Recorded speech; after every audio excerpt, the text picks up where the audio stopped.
de, de só fazer, de só ter essa prática depois que casarmos, né? E aí a gente tem toda a questão do namoro santo, todo esse estudo.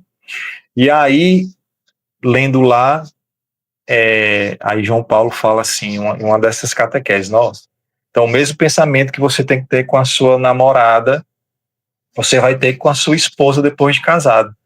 Aí eu ficava, rapaz, se a gente espera esse tanto de tempo, né, pro casamento, e aí a gente pensa que tá livre para fazer, entre aspas, né, tudo assim com a esposa, mas não, a gente tem que manter aquele mesmo pensamento de santificação, né? Ou seja, não é só porque agora a gente casou que agora vai estar tudo liberado de qualquer forma. Ou seja, no casamento, no matrimônio, que é essa santificação, né, a partir desse encontro, dessa vocação, a gente também deve ter esse pensamento santo com a nossa esposa, né?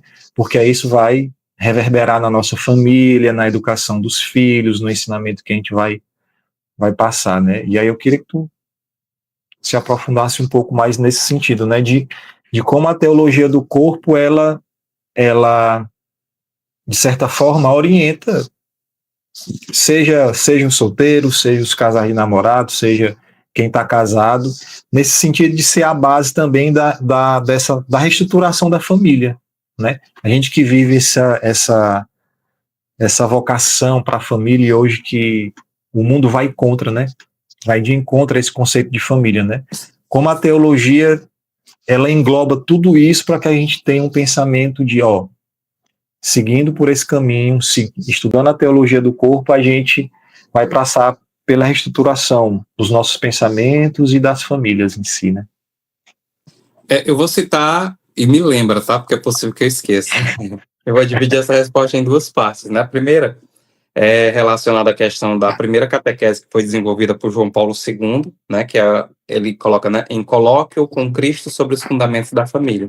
Essa foi a primeira catequese que foi desenvolvida por João Paulo II em 1979, né? Uma das principais que ele considera. Nessa catequese, João Paulo II ele vai trabalhar a passagem que é vista em Mateus, né? Quando os fariseus perguntam, é possível você desposar a sua esposa por qualquer motivo? E aí, fazendo essa linkagem ao evangelho que você citou, né? Quando a gente vê, por exemplo, no Novo e no Velho Testamento, a passagem, o zelo pela tua casa me consumirá. Lá no Velho Testamento, a gente vê no Salmo 69, nessa passagem que Cristo cita nessa passagem que foi o evangelho de domingo. Esse zelo pela tua casa, sim, pode ser traduzido como nosso corpo, né? Como a forma como nós dialogamos e cuidamos do nosso corpo, né? E aqui eu vou abrir um parêntese para citar outro santo da igreja, que é São José Maria Escrivá, né? Ele fala sobre, por exemplo, a necessidade do descanso, a necessidade de qualidade no trabalho, de qualidade na vida. Tudo isso faz parte desse contexto, porque parece que quando a gente utiliza, por exemplo, Santa Teresa d'Ávila, própria Santa Teresinha do Menino Jesus, Santa Teresa de Calcutá, Santa Dulce dos Pobres, parece que a gente precisa viver um evangelho desencarnado, um evangelho muito sacrificial. Mas, ao mesmo tempo, a gente precisa compreender que dentro da nossa casa, a forma como nós dialogamos com o nosso corpo, a forma como nós cuidamos da nossa humanidade, também é uma forma de um evangelho sacrificial, né? Você cuidar de si, você ter uma qualidade de vida, você ter o tempo do descanso, tudo isso traduz a imagem de Deus. Porque se a gente voltar lá para o Gênesis, no sétimo dia, Deus descansou. E nós precisamos ser a imagem e semelhança de Deus, né? Acontece a mesma coisa na teologia do corpo, porque nessa catequese, João Paulo II ele vai retraduzindo, de uma certa forma, essa passagem, né, em que os fariseus perguntam para Jesus se é possível desposar a sua esposa por qualquer motivo, e aí Jesus cita algo que está presente lá no Gênesis, né, ele cita, né, não lestes o que o Criador desde o princípio fez homem e mulher, por isso o homem deixará seu pai e sua mãe, unirá sua mulher, e os dois serão uma só carne. Isso é lá do Gênesis, né, dos primeiros capítulos do Gênesis. Jesus cita esses primeiros capítulos para lembrar os fariseus sobre como deveria ser essa união, como nós deveríamos olhar com quem a gente decide dividir a nossa vida. Mas os fariseus ainda assim eles indagam, né? Eles continuam. Mas por que que Moisés permitiu o divórcio? Aí Jesus volta também para o Velho Testamento, né? Ele disse: por causa da dureza dos vossos corações. E por que que ele cita isso também que está presente lá no Velho Testamento? Porque quando ele cita, né, por causa da dureza dos vossos corações, ele quer dizer, nós deixamos de olhar o outro como o olhar de Deus. Nós passamos a olhar o outro como qualquer coisa, como qualquer objeto, né? Por exemplo, as pessoas que são casadas, né? Às vezes falta um diálogo dentro de casa. Esse diálogo é porque a pessoa possivelmente deixou de olhar para o outro da forma como Deus olha, né? Como uma pessoa, como alguém que Deus ama, como uma imagem e semelhança de Deus, né? E isso faz com que a gente tenha uma desconstrução da família, uma desconstrução do outro nos nossos relacionamentos.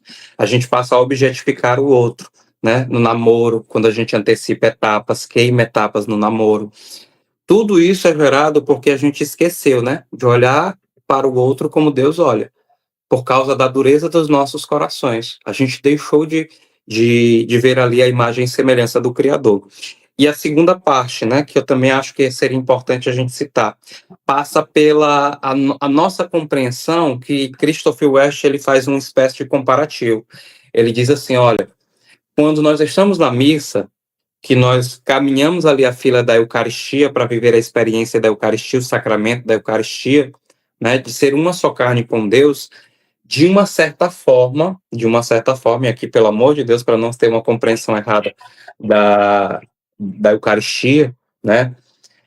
A mesma coisa acontece quando a gente decide casar, né? Porque quando a gente caminha na fila ali da Eucaristia para receber Jesus, a gente passa a ser uma só carne com Cristo, né? A gente vive e aquele sacramento ele é vivido no altar, né? Ele é vivido no altar, porque a partir do momento em que o padre levanta o pão e o vinho, que se torna corpo e sangue de Jesus Cristo, ali se torna um sacrifício, né? É um sacrifício de Cristo em prol da humanidade. Ali é como se fosse um pedido de casamento de Jesus para cada um de nós. Jesus nos pede em casamento no altar. E nós damos a nossa resposta a partir do momento em que nós entramos na fila para receber Cristo. Ali é uma resposta de amor que nós damos, dizer assim, na alegria, na tristeza, na saúde, na doença, na riqueza, na pobreza, nós queremos ser uma só carne com Cristo. Levando para o sacramento do matrimônio, né? Eu passo a ser uma só carne com a minha esposa. E o amor que eu sinto por ela é tão grande que a gente tem a capacidade de ser o que João Paulo II chama de co-criador, né? Que a partir do momento em que eu passo a me unir com a minha esposa, nós nos amamos tanto ao ponto de desse amor se transformar em uma outra carne, né? Que são os filhos que são gerados. Então a sexualidade, né, quando ela é vivida no namoro, ela passa a traduzir algo que não é real.